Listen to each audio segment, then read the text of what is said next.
Alright, I've got something to say, and I know there's going to be some people out there who probably won't agree, but for my money, the Hamilton Khaki Field is the best everyday timepiece you can buy for $500, period. Now, truth be told, I have owned this watch in the past, and I sold it, or at least I owned a version of this watch in the past. It was the original version that came out a few years back, and it was released on a green cloth strap, or you had the choice of a leather strap. And to be honest, neither of those straps really blew me away. So yes, while I thought that was a great watch back then, I had always wished that I had a bracelet I could put the watch on when I was in the mood for a bracelet, which, to be fair, is actually most of the time. Enter this watch, the Khaki Field Mechanical on a bracelet. A watch released perhaps a bit over a year ago now, and one that has been on my radar ever since I first saw the announcement. It's a 38mm encased diameter watch with a lug-to-lug length of about 47mm. It measures in at 20mm between the lugs, and it has a thickness of about 9.5mm. And that's something worth really focusing on for a second. It's one of the great things about mechanical manual wind watches. They're pretty darn thin.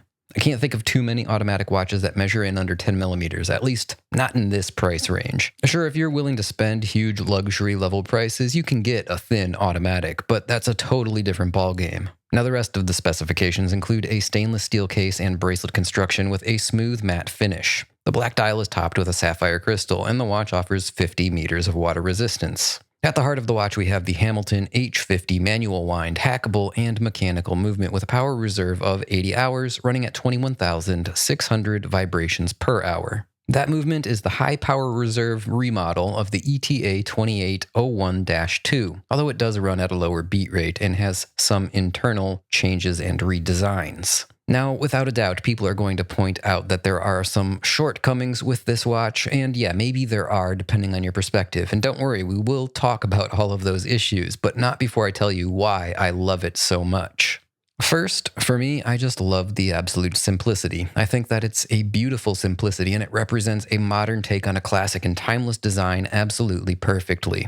At its basic level, it's just a field watch, a style of watch that was worn by members of the United States Armed Forces for decades. It's low profile, it's unassuming, and it's under the radar in a modern world. But if you're a fan of the style of watch, there's probably just a hint of excitement when you consider the long and rich history and heritage of the field watch. Now, the case and the bracelet on this one have a simple matte finish.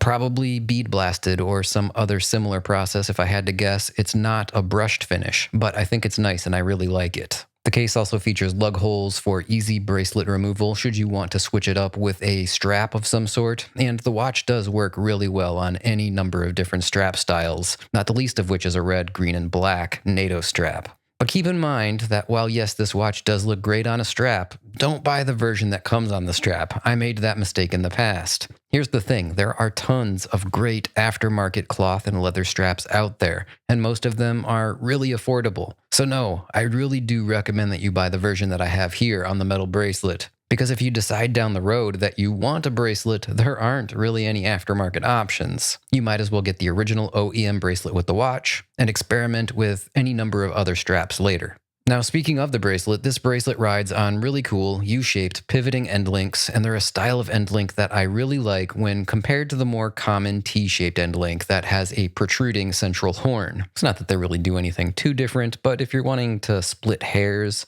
the pivoting U-shaped end links do keep the bracelet hugging the edges of your wrists a little bit tighter. Now, the bracelet links themselves have split center links, and they are perhaps not my favorite style, but they could certainly be a lot worse. They're not bad.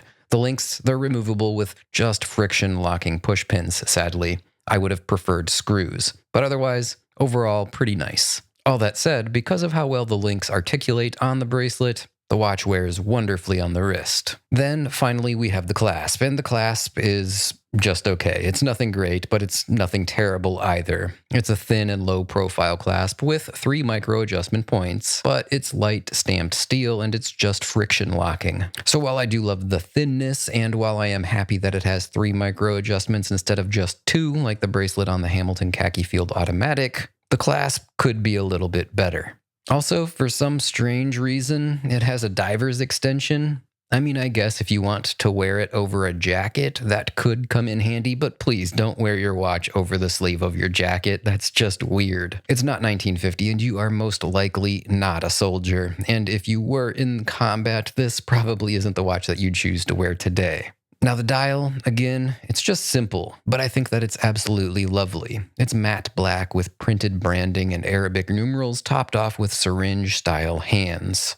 It's a perfect design considering the task that it was intended for, in my opinion.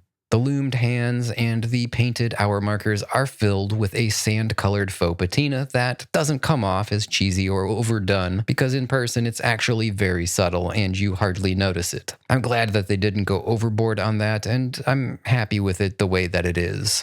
Now on the wrist, the watch, it wears like a treat. And on my wrist in particular at 6.5 inches, it actually presents a bit bigger than I might have expected. That's not to say that it wears like a real big watch, but it doesn't wear like a small watch at all. I believe that they make a larger 42mm size in this style, and honestly, unless you have absolutely huge wrists, I would pass on that one and try this because it does have a lot of wrist presence considering the relatively conservative dimensions. One other thing that I have to say about this watch in the positive is that it is really enjoyable to hand wind. And I did own a Speedmaster Moonwatch for several years, and it was also a hand wind mechanical. And what I can say is that that watch was a downright pain in the ass to wind. It was hard to grip the crown, the action was super tight, there was nothing pleasant about it at all. On the other hand, this watch winds up so smoothly that it's a shame that it has such a long 80-hour power reserve. Because honestly, I'd like to wind it up every single day. The oversized crown is really easy to work with, and the user experience of winding the watch is just really well done. Now, I would say that it's pretty obvious that I absolutely love this watch. So what about those previously mentioned negatives that people like to point out when they're discussing this Hamilton Khaki Field Mechanical? Well, here's the short list in no particular order. The watch is only 50 meters of water resistance. The crystal has no AR coating. The Hamilton H series movements are not easy to regulate. The crown isn't screw down. The loom is bad, and faux patina is kind of lame. Alright, so let's address these one at a time. 50 meters of water resistance. Yep, that is true. But for me personally, I honestly don't care. I'm not sure what you guys are doing with your watches that you need 200 plus meters of water resistance all the time. I mean, for me personally, basically I never go swimming, and I certainly don't wear my watch in the shower. I have really almost no need for water resistance in general, outside of the occasional splash in the sink when I'm washing my hands or from rain, so yeah, 50 meters is more than plenty for me, and to be clear, it's plenty for a quick dip in the swimming pool too. So I have to say that that complaint about the water resistance being too limited is probably not valid for over 90% and maybe even as many as 99% of the people that would wear this watch. They can stand up to everything that you're going to do to it on a day-to-day basis outside of extreme water sports and scuba diving. Now, what about that crystal and its lack of AR coating? Yeah, it is pretty reflective. It can at times be mildly annoying, but really, it is barely an inconvenience. Would it be nice if it had an anti-reflective coating? Sure, but I can definitely live without it. But it is a valid complaint. Now regarding the H-series movement and regulation, when Swatch Group redid the ETA movements like the Tissot Powermatic or the Hamilton H-series, they made them with a free-sprung balance wheel and they removed the old-style regulation mechanism. In the end, what that means is the watch should be more accurate out of the box and for a longer period of time between services. So yeah, while you can't regulate these watches easily like you can with the older ETA movements, I have owned several of these Hamiltons and I've never needed to regulate one. So it seems like another non-issue.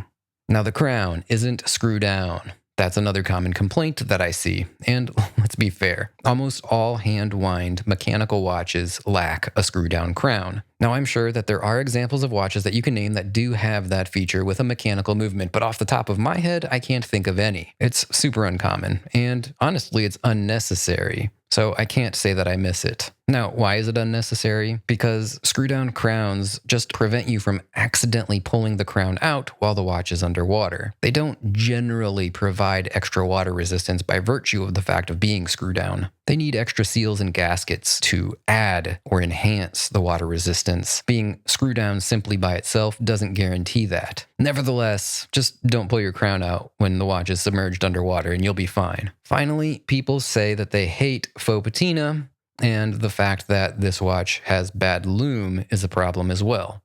Well, like I said before, the faux patina is pretty understated. You barely notice it in person. But yes, the loom on this watch is absolute shit. It's so bad that I could barely get my camera to focus on it with the lights out, so I had to use a small nightlight to show it off to you. The bottom line is that the loom isn't bright and it doesn't last long, but I've never bought a watch based on how well or how poorly the watch's loom worked. So for me personally, lume is really a non-factor. But if that is super important to you, then yeah, this watch is probably a pass. All right, guys, the bottom line is this. If you have about 500 bucks burning a hole in your pocket and you want to buy a new watch, but you can't decide on what to get, I have to recommend giving the Hamilton Khaki Field Mechanical a good, hard look. I think it's probably one of the best all-around, everyday, casual wear sports watches that you can buy right now, and I absolutely, highly recommend it. I like it so much that I haven't only just bought it once, but I have bought it twice now, for what that's worth. That said, thanks for tuning in and watching. I appreciate it greatly. If you enjoyed this video, do me a favor, give it a thumbs up, and if you really enjoyed it, subscribe to the channel so you don't miss any future videos. And I guess with all of that said, what this means is that it's time to wrap this one up, sign off, and say bye now.